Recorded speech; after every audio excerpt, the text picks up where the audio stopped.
In the quiet town of Morenci, Michigan, a chilling mystery was born one Thanksgiving weekend in 2010. Three young brothers, Andrew, Alexander, and Tanner Skelton, vanished without a trace. What began as a family holiday quickly became a nightmare, a father's conflicting stories, whispered secrets, and decades of anguish. For 15 years, their disappearance haunted a community. And now, in late 2025, new charges bring the case crashing back into the spotlight.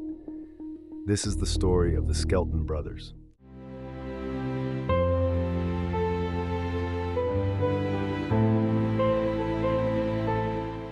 Morenci, Michigan sits close to the Ohio border, a quiet town where neighbors wave from their porches and kids ride their bikes through streets so familiar they hardly look where they're going. On most days, Morenci feels safe, predictable, the kind of place where trouble whispers, not shouts. But in late November 2010, something shifted. A cold front rolled in over the farmland. The sky stayed gray longer than usual, and inside a small home on East Main Street, a family's foundation was cracking. At the center of it were three young brothers. Andrew, the oldest, 9 years old, sharp mind, strong opinions, protector by instinct. Alexander, 7, thoughtful and curious, the kind of child who asked questions that made adults pause before answering. And Tanner, 5, full of light, trailing behind his brothers with the devotion only the youngest can have. To their mother, Tanya Zuvers, they were her world, the spark in every morning and the calm in every night. She worked, she cooked, she cleaned, she parented, and she tried to hold everything together through a marriage that was slipping away faster than she could control. To their father, John Skelton, the boys were something different. He loved them. There is no doubt people saw affection in the way he spoke about them. But love alone doesn't make a man stable. And by Thanksgiving 2010, something inside John had begun to fracture. The marriage between John and Tanya had already fallen apart. Papers were filed, words were exchanged, and somewhere in the middle of it all, custody became the battlefield. Each claimed they were the safer parent. Each said they were trying to protect the boys from the other. But behind the legal struggle, there was something unspoken, something darker building on John's side. A pressure, a fear, a plan no one knew existed. Thanksgiving weekend was supposed to be simple.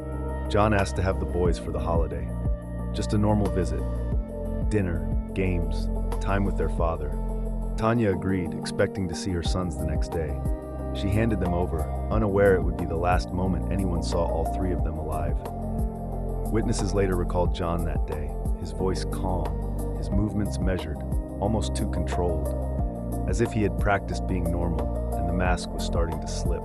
But no one could have predicted what the next 24 hours would bring.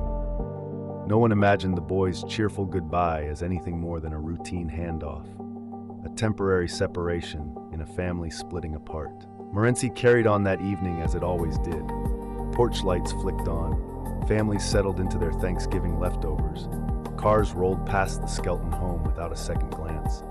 The town had no idea that inside that house something irreversible was unfolding. Something that would shatter every sense of safety Morenci ever claimed. Because by the time the sun rose the next morning, Andrew, Alexander, and Tanner were gone. And whatever happened inside that home remained locked behind the stories their father would later tell. Stories that shifted, stories that contradicted, stories that left more fear than truth.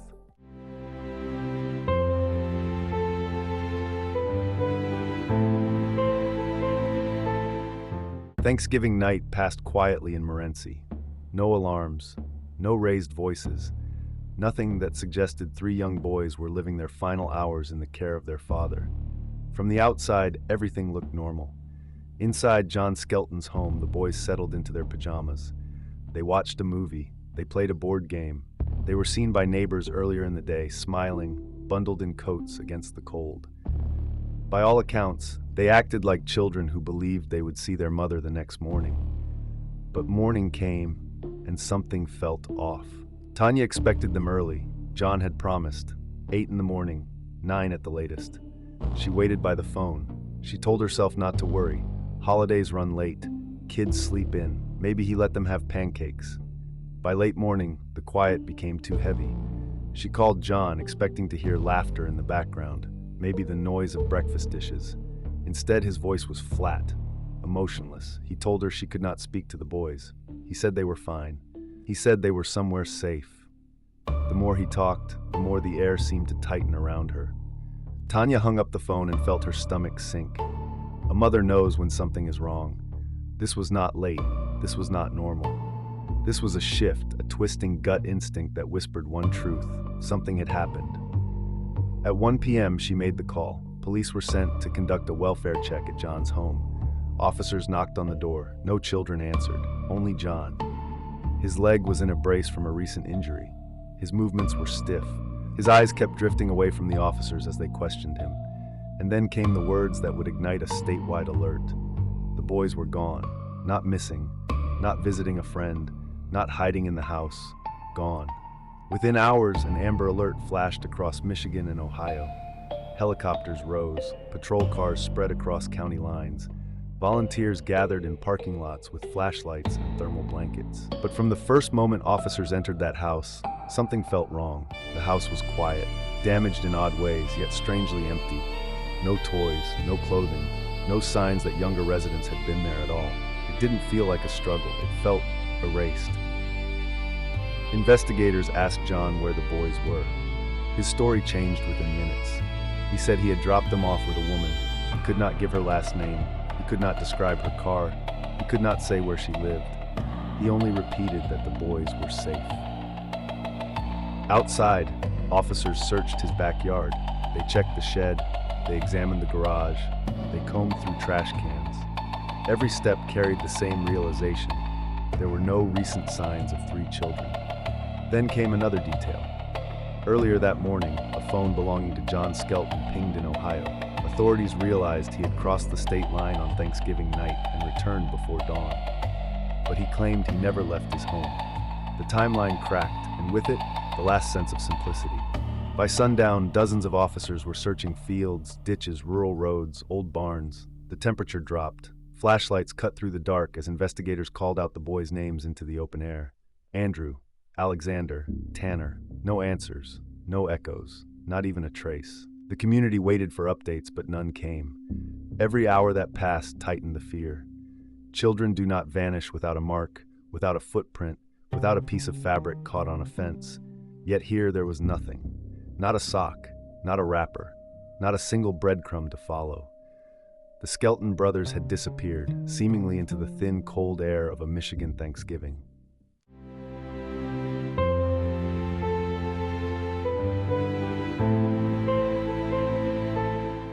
When investigators first questioned John Skelton, they hoped for clarity, a direction, a simple misunderstanding that could be fixed with a few honest answers. But what they received instead was a maze of contradictions, each more troubling than the last. The first story he gave came quickly, almost rehearsed. He said the boys were safe, that he had entrusted them to a woman named Joanne Taylor. He claimed she belonged to an organization that protects children from abusive homes. He insisted Tanya was dangerous and that he had acted out of love, out of fear, out of necessity. But when detectives pressed him for details, the cracks appeared. Who was Joanne Taylor? How long had he known her? Where did she take the boys? John couldn't answer. He avoided eye contact. His hands trembled. He described her vehicle, then changed the description minutes later. He said he had spoken to her in person, then claimed he only knew her online. He said she had no phone, no address, no physical presence anywhere traceable. Detectives ran the name. They searched every database, every lead. There was no Joanne Taylor connected to any children's group, no underground organization matching his description, no trace of the mysterious woman he insisted had his sons. So investigators asked again, and just like that, the story shifted. This time, John said he had not given the boys to a woman at all. He said he had handed them over to an entire group, a secret network, almost a sect. People who operated off the grid, people he believed would raise the boys in a safe environment. But when asked who these people were, John could not provide names or locations or motives. Only vague shadows of people who existed nowhere except inside his explanation. Detectives were losing patience. They pushed harder. Every time they backed him into a corner, he twisted free with another story, another contradiction. Then came the darkest version. During one interview, John told investigators he had dropped the boys off in Ohio, left them near an old schoolhouse, wrapped in blankets, alone, waiting for someone to retrieve them. But when officers searched the location, every inch of it, there was nothing. No blankets, no footprints, no sign anyone had been there. Another lie. Over the next few days, his stories spiraled further. He claimed he didn't remember what happened. He hinted he blacked out. He suggested the boys were taken from him without his consent. He implied he might have been drugged. None of it made sense.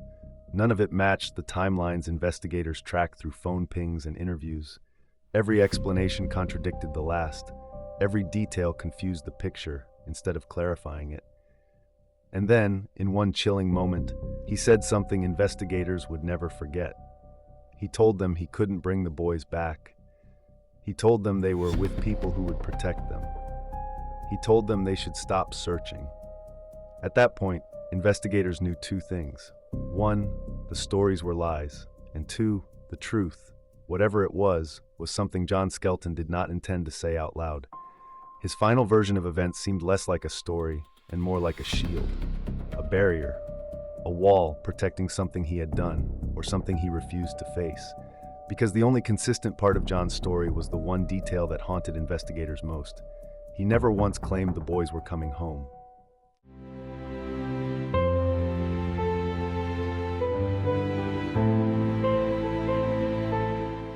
When John Skelton's story stopped making sense, investigators realized they were running out of time. Every hour mattered. Every minute without a lead pulled the case deeper into danger. So the search for Andrew, Alexander, and Tanner began with full force. By midday, the Amber Alert had spread across state lines. People in gas stations, grocery stores, and rest stops stared up at TV screens glowing with the boys' photos, their faces beside words no parent ever wants to read. Missing, endangered, believed to be with their father. Law enforcement mobilized instantly. The Morenci Police Department requested backup. Lenawee County deputies arrived. Then the FBI stepped in, bringing the weight of federal resources, tracking teams, behavioral analysts, field agents, digital forensics professionals. The scale of the response reflected the fear building behind the scenes. 3 young children had vanished, and the man who should have protected them was unraveling before their eyes. The first searches began around John's home. Officers combed through the yard, storage areas, sheds, and vehicles. They looked for signs of the boys, footprints in mud, a forgotten toy, clothing fibers. But the property was disturbingly clean, like someone had erased the traces of 3 energetic kids who should have been leaving chaos wherever they went. Inside the house, investigators found things that made their breath catch. Broken glass, cut appliance cords, a noose hanging from an upstairs beam, a Bible with a verse circled, a handwritten note addressed to the boy's mother, items that suggested fear or intent or worse. Next came the digital dive. Forensic analysts pulled John's computer history. Search after search appeared, dark, violent topics, inquiries about chemicals and injuries.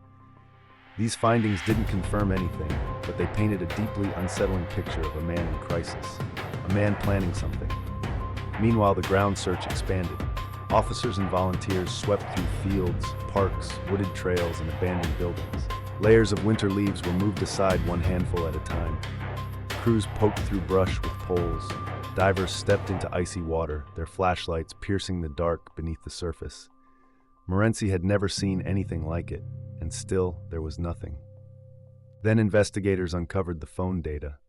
John's device had traveled into Ohio during the early morning hours, farther than he initially claimed. The pings traced a path near small towns, rural stretches, and industrial areas, locations he denied visiting, areas that were miles away from any eyewitness sighting of the boys. The search radius widened fast. Ohio law enforcement joined the effort. Dozens of agencies, hundreds of personnel. Helicopters scanned farmland with infrared cameras. Drones swept along back roads, ditches, creeks, and railroad tracks. For investigators, the hardest part was the silence.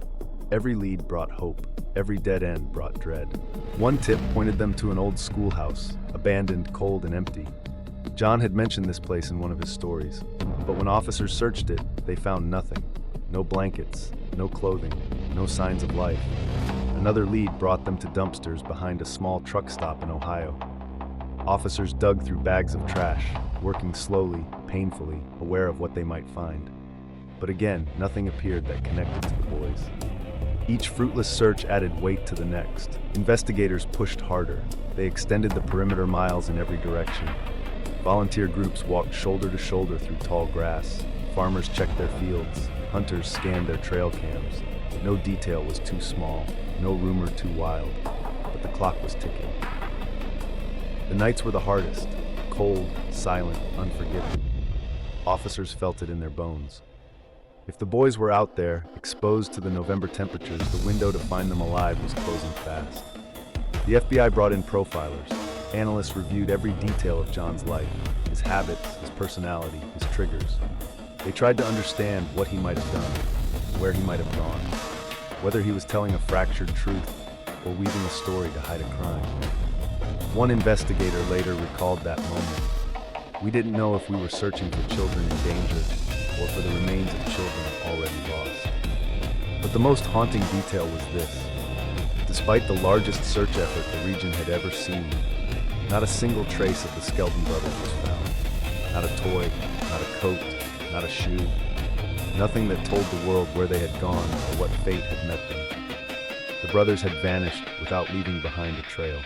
And the investigation was no longer just a rescue mission. It was becoming something darker.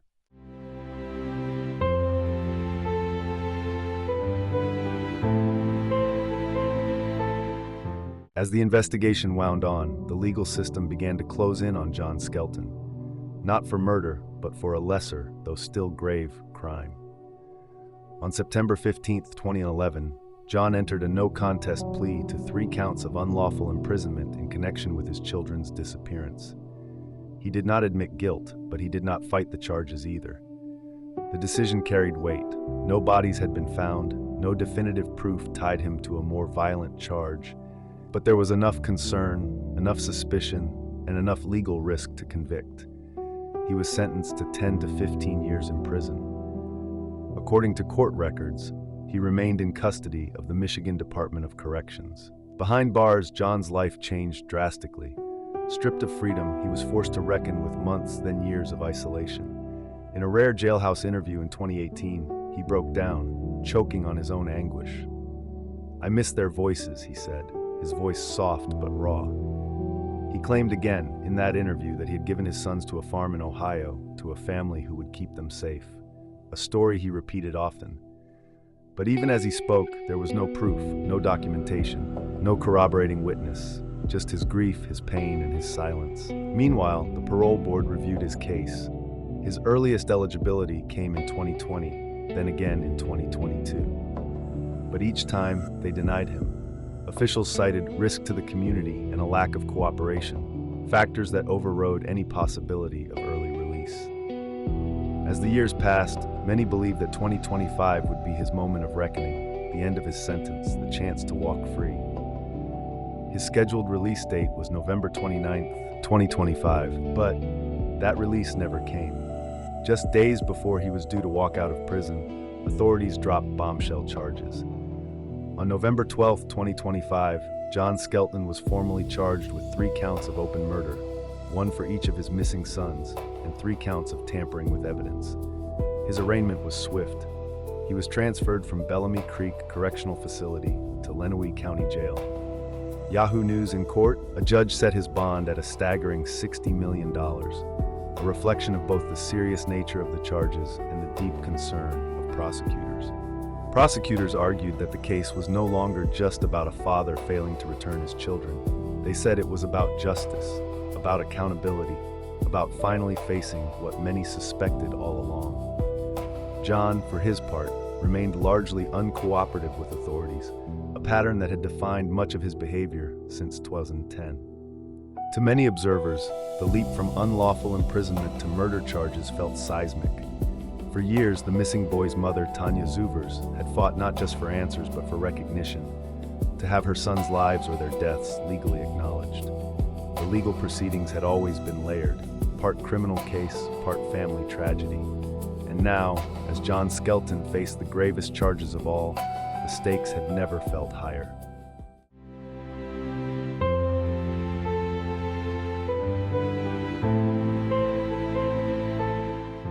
For 15 years, Tanya Zuvers lived in a kind of suspended reality.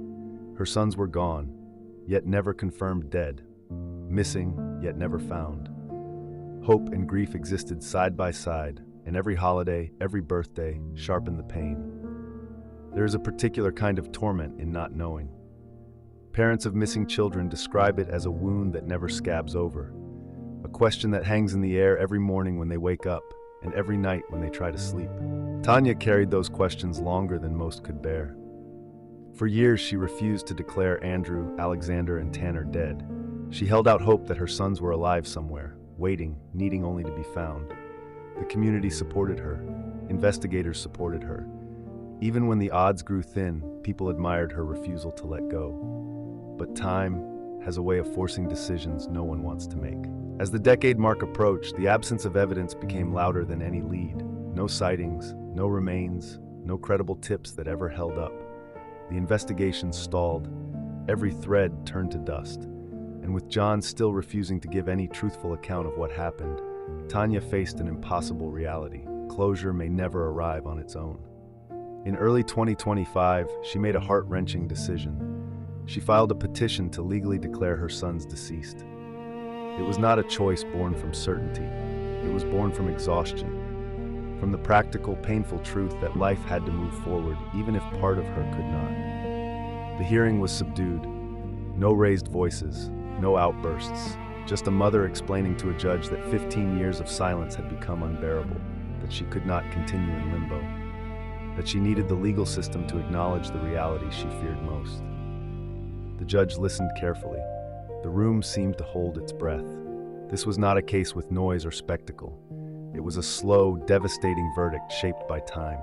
And in March 2025, the ruling came. The Skelton Brothers were officially declared deceased. For investigators who had followed the case from the beginning, the moment felt both hollow and heartbreaking.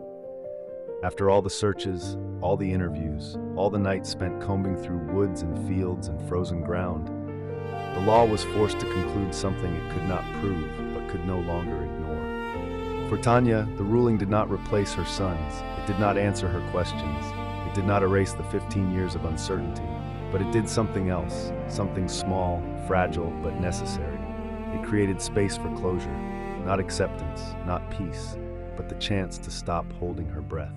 Even after the legal declaration, she continued to speak of Andrew, Alexander, and Tanner as if they were present in every room she entered. She kept their memory alive, she shared their stories, and she continued to push for justice, even when justice felt distant. What she didn't know was that the declaration, that heartbreaking legal step, would arrive only months before a new wave of criminal charges would shake the case wide open. The legal chapter had closed. But the fight for answers was far from over.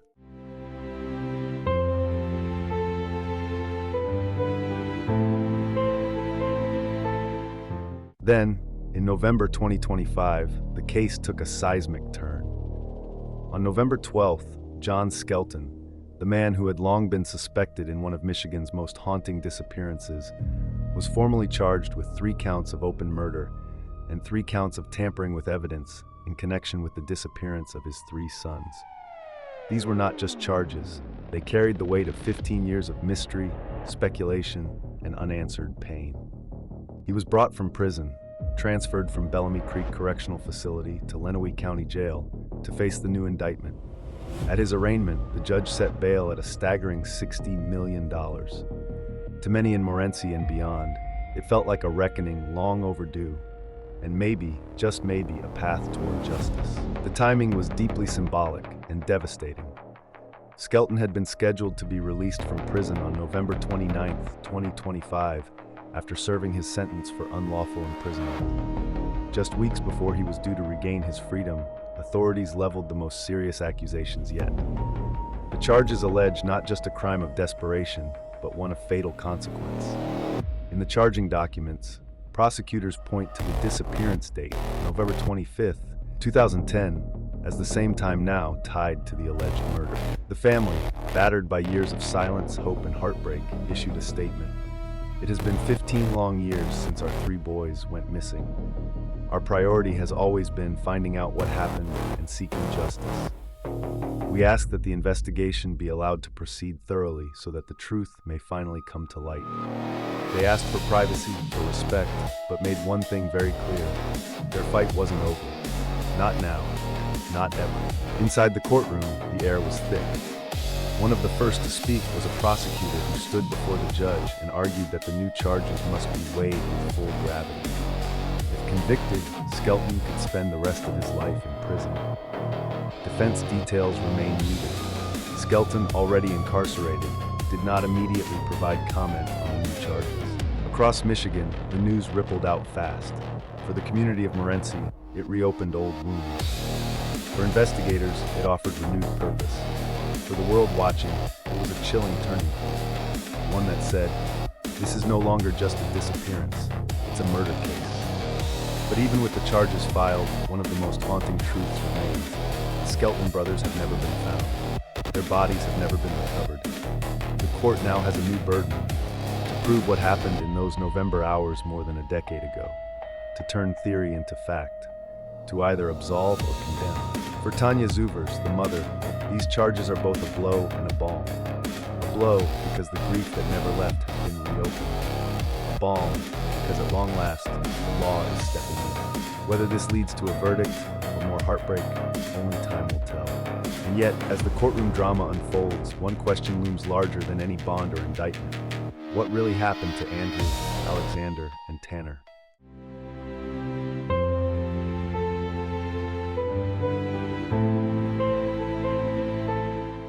Even after 15 years of searching, investigating, interrogating, and analyzing, the Skelton Brothers case remains defined by one thing: unanswered questions.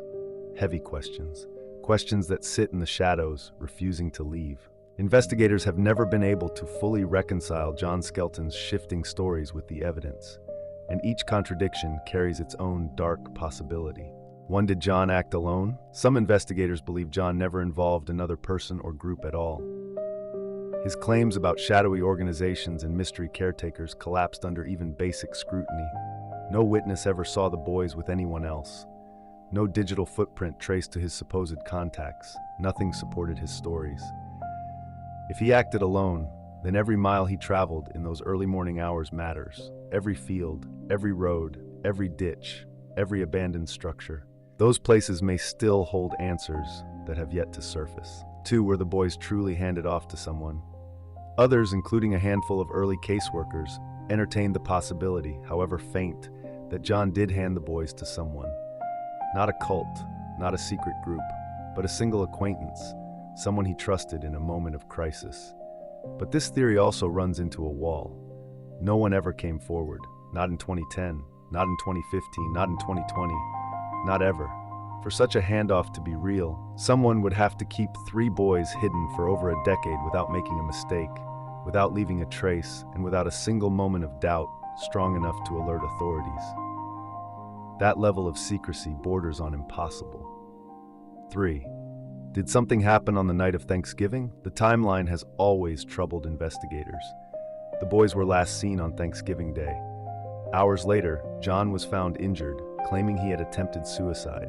The home showed signs of chaos, and for reasons he never explained, John packed the boys' belongings, but not the boys.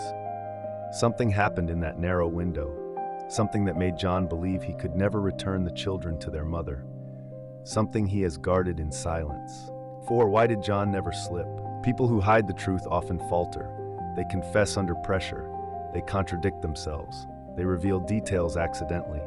John contradicted himself often, yes, but never in the one way that mattered. He never revealed the boys' location, never gave a clue investigators could follow to an end, never, even in moments of emotional collapse, said anything that opened a real path to the truth. That discipline, or that fear, raises an unsettling question. What truth is he protecting, and why has he protected it for so long? 5. Could the boys have survived? This question, once whispered quietly among hopeful supporters, has faded over time. The legal declaration of death and the murder charges weigh heavily against it. But for years, families in Morenci kept their porch lights on. Search groups held vigils. Tips came in from across the country. Because until someone knows otherwise, a missing child exists in a limbo that defies certainty. 6. Is there evidence still out there? Investigators believe there are answers hidden somewhere, small, fragile pieces of truth waiting to be uncovered. A clue in the landscape, a memory someone has misinterpreted, a detail John let slip without realizing, something that might one day surface and finally end the question that has tormented an entire region. Cases have been solved with far less. A bone fragment, a buried object, a forgotten witness. It only takes one thread to unravel an entire mystery. 7. The biggest question of all. In the end, every theory circles back to one chilling, central question. What truly happened to Andrew, Alexander, and Tanner Skelton on that November night? The evidence tells part of a story. The lies tell another. But the truth, the real truth, remains locked inside the mind of one man who has never been willing to speak it aloud.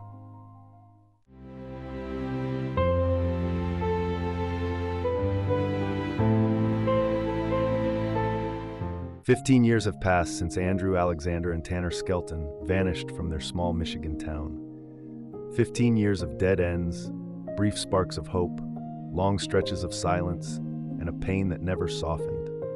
The investigation has traveled through woods and fields, across state lines, into prison cells, courtrooms, parole hearings, and finally into a criminal charge that took more than a decade to arrive. Yet through all of it, the central truth remains heartbreakingly simple. 3 boys walked out of their mother's life and never came home. Andrew was the oldest, smart, quiet, protective. Alexander was the middle child, curious, energetic, always asking questions. And little Tanner, full of laughter, the kind of child who filled every room with light. They were more than a headline. They were more than a mystery. They were children who deserved a lifetime of moments they never got to live. For Tanya Zuvers, their mother, this story never fades. She has carried the weight of hope, fear, and grief longer than most could stand. She has attended hearings, faced reporters, listened to theories, and fought to keep her sons present in a world that moves on quickly. And now, as John Skelton sits behind bars facing murder charges, the case stands at a crossroads. Justice feels closer than ever, but closure still feels out of reach. We end this story where investigators often find themselves staring into the unknown. Because until the truth is revealed fully, finally, this case remains open in every way that matters. And now we turn to you. After hearing the evidence, the inconsistencies, the search efforts, the legal battles, and the new murder charges, what do you think really happened to the Skelton brothers? Do you believe John's story about handing them off? Do you think law enforcement will ever find the final pieces of the puzzle? And will justice, real justice, ever arrive? Share your thoughts in the comments. This case still needs voices, attention, and eyes on the details. Sometimes answers come not from one person, but from thousands looking together. Next time, we'll explore another case, one that echoes the same haunting questions, where truth hides in plain sight and time refuses to let go. If you want to see it first, make sure to subscribe and join me again for another story that refuses to be forgotten. Until then, stay curious, stay safe, and remember, some mysteries never fade.